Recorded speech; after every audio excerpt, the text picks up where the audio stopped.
and today we're going to be taking a look at the infamous Dragon Ball. Now I'm sure that a lot of people that are watching this knows for a fact that this is one of the most well-known animes of all time.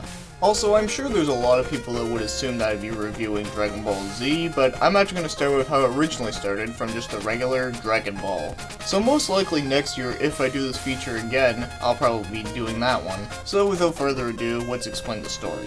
Now it begins with the character named Goku when he was very young, and he pretty much lives alone in like the middle of nowhere. And he ends up meeting a girl named Bulma, who is obsessed with trying to get a boyfriend. Damn, teenagers. And after meeting under a really weird circumstances, she is traveling around the world to look for the 7 Dragon Balls. And if you bring all 7 Dragon Balls together, you can summon a dragon called Shenron who can grant you one wish.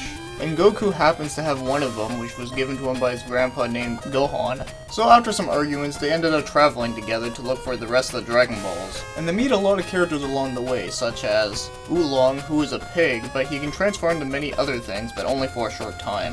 Yamcha, who is a desert bandit, Chi-Chi, who is pretty much madly in love with Goku, and Krillin, who is a monk that he ends up meeting up at the tournament. But some of these characters that I mentioned were actually bad guys at first, but later join up with Goku and Bulma. And each series was known to having a different antagonist each time. The first one being Emperor Pilaf, then there's the Red Ribbon Army dudes, Fortune Teller Baba, Tien Shinhan, and lastly there's King Piccolo and Piccolo Jr.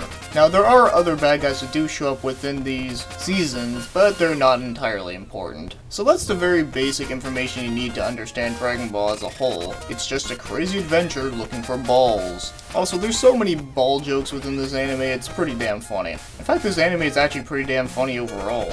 All of the characters reacting with each other is pretty amusing, and I find in that sense it never really got dull. In fact, I just really like the characters overall. And man, how could I forget about Master Roshi? He was like the most hilarious character within this series. So overall, I really like the characters a lot. Now the animation for this is actually pretty good. Not a whole lot that I can say, but I have really no complaints. Now as for the voice acting, but before I do talk about the voice acting, I'm going to bring up one quick thing.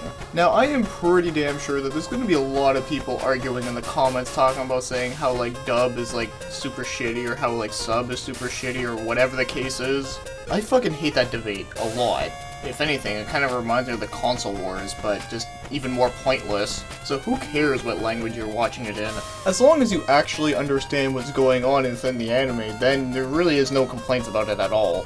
Anyways, I just wanted to get that out of the way, because I know there's a lot of elitists out there that care about, like, the shit that doesn't matter.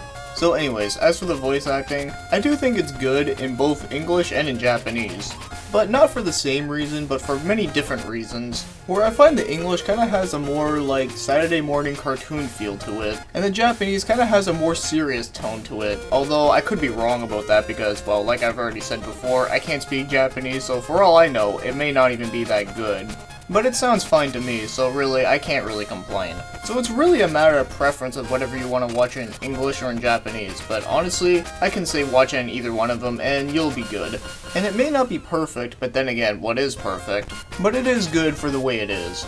So it's a very adventurous anime with a lot of action and a lot of hilarious shit. But before I get to the score, there is one thing I will want to mention that is kind of interesting but kind of weird at the same time. Now, the first season of Dragon Ball was actually uncensored, while after season 2, it was actually censored. It's kind of weird how it first started out with, like, Goku having his dick showing all the time, and there was even blood.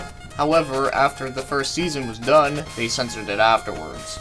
Now for me personally, sometimes I don't mind censorship. I mean, if they do change something that's slightly, I mean, whatever, it's not really a big deal. But then there are some times where they can go way too out of hand with it. But with this anime, I guess it's kind of unnecessary just because, well, you know, it first started out uncensored, now it's like, oh, censorship all over the place. But I just thought I might as well mention that. So anyways, as for the score, well, you probably wouldn't believe it, but I'm gonna give this one a 9. Yeah, this anime is a hell lot of fun. And there's not a whole lot of, like, complaints or flaws that I can really say about, but it is most definitely my favorite Dragon Ball series. And as popular as the series is, well, yeah, I gotta agree with them, it's damn awesome.